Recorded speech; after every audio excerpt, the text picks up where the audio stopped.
Komandan Korem 012 Tengku Umar, Kolonel Infanteri Rianto memimpin upacara serah terima jabatan strategis 2 perwira menengah di jajaran Korem 012 Tengku Umar.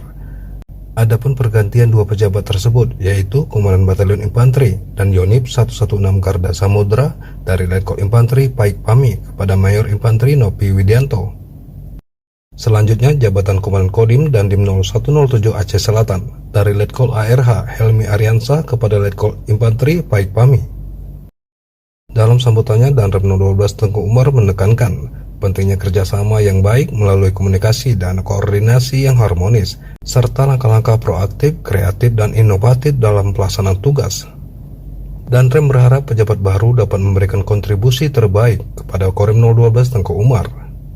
Selain itu, Danrem menyebutkan serah terima jabatan merupakan hal yang wajar di tubuh TNI Angkatan Darat, begitupun di jajaran Korem 012 Tengku Umar.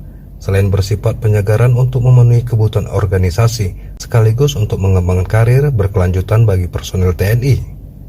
Kini tongkat komando dan Dim 0107 Aceh Selatan resmi dipegang Letkol Infanteri Paik Pahmi, merupakan lulusan Akademi Militer tahun 2004, yang sebelumnya menjabat sebagai Danyonip 116 Garda Samudra, Melabu.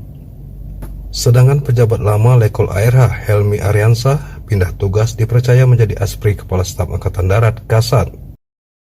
Serah terima jabatan Danyonip 116 Garda Samudra dan Dandim 0107 Aceh Selatan berlangsung di lapangan Batalion Infanteri 116 Garda Samudra Melabu, Aceh pada Selasa 25 Juli 2023 kemarin.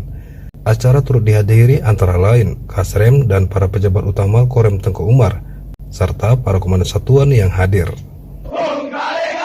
Tetap semangat dan selalu bersyukur, serta jangan lupa untuk bahagia.